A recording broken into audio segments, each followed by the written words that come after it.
اللہ تبارک و تعالیٰ نے اس جماعت کی برکت سے بڑے بڑے کام لیے ہیں۔ کبھی کبھی ایسا ہوتا ہے کہ جماعتیں نکلتی ہیں اور وہ رو کے دعا کرتی ہیں، اللہ تعالیٰ بستی کو پلٹ دیتا ہے، حالات بدل دیتا ہے۔ آج میں ایک کارگزاری پڑھ رہا تھا، ایک جماعت گئی تھی کناڈا، اور کناڈا جب جماعت گئی تو جماعت والوں کا طریقہ ہوتا ہے کہ وہ مسجد تلاش کرتے ہیں۔ بھائی کہاں جائیں گے، کس کے گھر جائیں گے، کس کے در جائیں گے، خدا کا گھر ہے، خدا کے بندے ہیں، خدا کی بات لے کر آئے ہیں، خدا کے گھر میں پناہ جہاں ملتی ہے کہیں کسی کے گھر میں پناہ نہیں ملتی۔ بہرحال کناڈا میں جماعت گئی، انہوں نے مسجد تلاش کیا، مسجد کہیں ملی نہیں۔ ایک مسجد ملی، وہ لوگ وہاں پہنچے، دروازے پر دستک دیا، مسجد کے امام اور مؤذن نے گیٹ کھولا، اس کے بعد کہا کہ ہم ایسے ایسے جماعت لے کر کے آئے ہیں یہاں اور ہم اس مسجد میں قیام کرنا چاہتے ہیں۔ وہ جو مسجد تھی وہ اہل سنت والجماعت کی مسجد نہیں تھی، یعنی مسلمانوں کی جماعت کی مسجد نہیں تھی، وہ قادیانیوں کی مسجد تھی۔ قادیانی مسلمان نہیں، قادیانی مسلمان نہیں ہیں، اہل سنت والجماعت میں سے نہیں ہیں۔ قادیانی گمراہ ہیں، وہ ملحد ہیں، بے دین ہیں، کافر ہیں، نبی کریم صلی اللہ علیہ وسلم کی نبوت کے منکر ہیں، اور مرزا غلام احمد قادیانی کو اپنا نبی مانتے ہیں، گرچہ ان کا نام ہمارے جیسا، ان کی ٹوپی ہمارے جیسی، ان کا چلنا پھرنا ہمارے جیسا، کھان پان ہمارے جیسا، نماز ہماری ہی طرح پڑھتے ہیں، لیکن وہ مرزا غلام احمد قادیانی کو نبی مانتے ہیں، نبی کریم صلی اللہ علیہ وسلم کو خاتم النبیین نہیں مانتے ہیں۔ تو وہ مسجد تھی قادیانی کی، قادیانی امام اور مؤذن سے جب گفتگو ہوئی تو قادیانی امام اور مؤذن نے اتنا رحم کیا ان لوگوں پر کہ بھائی آپ لوگوں کو ہم مسجد میں رہنے کی اجازت دیتے ہیں، آپ رات گزار سکتے ہو مسجد میں، لیکن آپ الگ ہو اور ہم الگ ہیں، آپ کو یہاں نہ واز کہنے کی اجازت ہے، نہ فضائل اعمال پڑھ سکتے ہیں، نہ منتخب احادیث پڑھ سکتے ہیں، نہ مشورہ کر سکتے ہیں، نہ کوئی کارگزاری بیان کر سکتے ہیں، آپ صرف کھانا پینا باہر کر کے مسجد میں سو سکتے ہیں یا مسجد میں اپنی عبادت کر سکتے ہیں۔ اس نے صرف اتنی اجازت دی۔ بہرحال یہ اللہ والے لوگ تھے، دیکھا کہ کم سے کم اللہ کا گھر تو ہے، وہ چلے گئے اندر، داخل ہوئے، اپنے سامان کو رکھ دیا جس طرح یہاں رکھا جاتا ہے عام طور پر دائیں یا بائیں۔ اس کے بعد یہ لوگ اپنی عبادات میں لگ گئے۔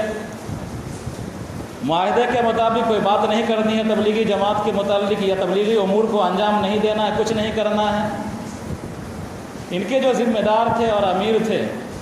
انہوں نے کہا کہ ان لوگوں نے تو ہم پر پابندی لگائی ہے کام نہ کرنے کی، لیکن دعا نہ کرنے کی پابندی تو نہیں لگائی ہے، دعا کرنے سے تو روکا نہیں ہے۔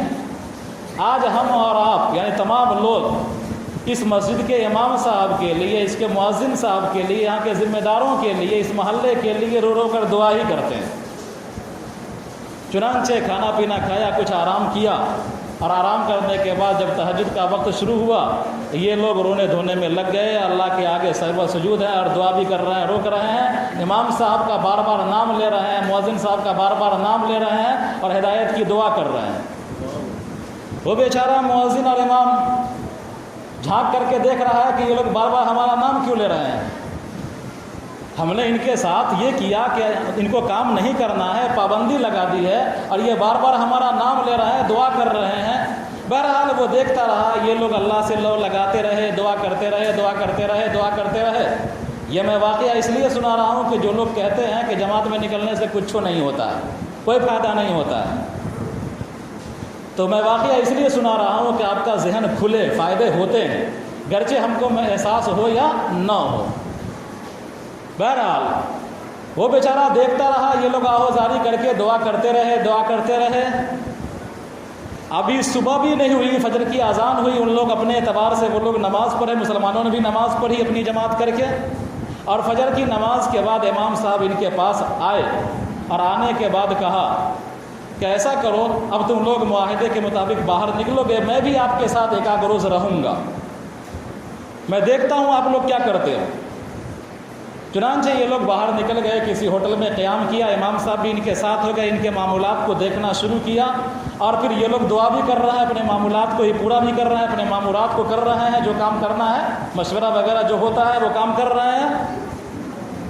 دعا کرتے ہوئے. اور یہ عمل کرتے ہوئے 3 دن بھی نہیں گزرا کہ امام صاحب ان کی مجلس میں آ کر کے اور کہا کہ میں اپنے عقیدے پر واپس آتا ہوں، میں گمراہ ہو گیا تھا، میں آپ لوگوں کے عقیدے کو تسلیم کرتا ہوں، میں بھی مسلمان ہوتا ہوں. اور عصر نو انہوں نے کلمہ پڑھا، جناب نبی کریم صلی اللہ علیہ وسلم کے ختم نبوت کا اعلان کیا اور تمام لوگوں کو گواہ بنایا.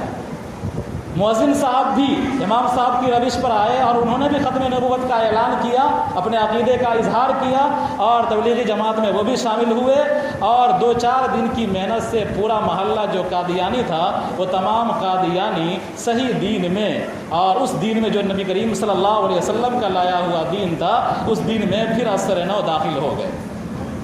تو جماعت کے نکلنے سے یہ سب فائدے ہوتے ہیں، ہم اور آپ محسوس کریں نہ کریں،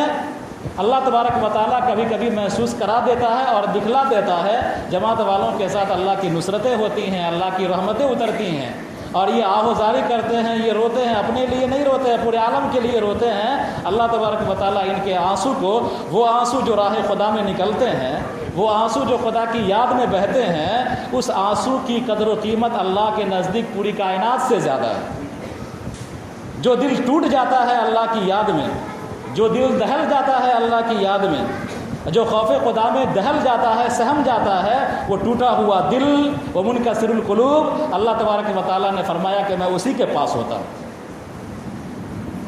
اگر مجھے پانا ہو تو ٹوٹے ہوئے دلوں کے پاس پاؤ.